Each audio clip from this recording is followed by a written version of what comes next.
സഹിച്ചു സഹിച്ചു സ്നേഹമായി തീർന്ന സ്നേഹഗീതം.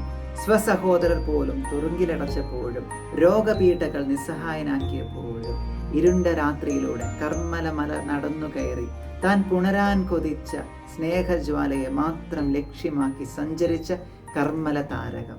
ഇന്ന് തിരുസഭ തിരുനാൾ ആഘോഷിക്കുന്ന കുരിശിന്റെ വിശുദ്ധ യോഹന്നാനെ നാം ഇന്ന് ധ്യാന വിഷയമാക്കുകയാണ്. ഞാൻ അംഗമായിരിക്കുന്ന നിഷ്പാദക കർമ്മലീത സഭയുടെ പിതാവാണ് വിശുദ്ധ യോഹന്നാൻ ക്രൂസ് പുണ്യവാൻ. ഹൈന്ദവ ആശ്രമങ്ങളിലും മറ്റും ഒരു കത്തോലിക്ക വിശുദ്ധന്റെ ഗ്രന്ഥങ്ങൾ സൂക്ഷിക്കപ്പെടുക അത്രമാത്രം മതിയാകും ഈ വേദപാരംഗത വിശുദ്ധന്റെ വിശുദ്ധിയും മഹത്വവും മനസ്സിലാക്കുവാനായിട്ട്. സഹിച്ച് സഹിച്ച് ദൈവത്തെ പുണരുവാൻ കൊതിച്ച വലിയ വിശുദ്ധൻ. ലൂക്കായുടെ സുവിശേഷം 14-ാം അധ്യായത്തിൽ നാം കാണുന്നുണ്ട്, തന്നെ പരിത്യജിക്കാതെ എൻ്റെ ശിഷ്യനാവുക സാധ്യമല്ല.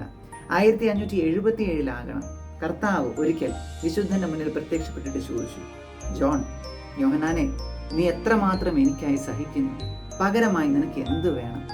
യോഹന്നാൻ ക്രൂസ് പുണ്യവാന്റെ മറുപടി ഇപ്രകാരമായിരുന്നു, അങ്ങേ പ്രതി കൂടുതൽ സഹിക്കുവാനും എന്നെ തന്നെ പരിത്യജിക്കുവാനുള്ള കൃപ എനിക്ക് തരണമേ എന്ന്. കൂടുതൽ സഹിക്കുക തന്നെ ചെയ്തു മരണം വരെയും സഹനത്തിൻ്റെ കൈപ്പുരസം നുകരാൻ സാധിച്ചു. അപ്രകാരമാണ് ഈ വിശുദ്ധൻ പോയിൻസെറ്റിയായി തീർന്നത്. സഹിച്ച് സഹിച്ച് പോയിൻസെറ്റിയായി മാറി. പ്രിയപ്പെട്ടവരെ, നമുക്ക് പ്രാർത്ഥിക്കാം, ജീവിതത്തിൽ സഹനങ്ങൾ കൂടുതൽ ഏറ്റെടുത്ത് അവയെല്ലാം തമ്പുരാന്റെ മുൻപിലേക്ക് സമർപ്പിച്ച് പുൽക്കൂട്ടിലെ ഒരു കൊച്ചു പോയിൻസെറ്റിയായി മാറാൻ.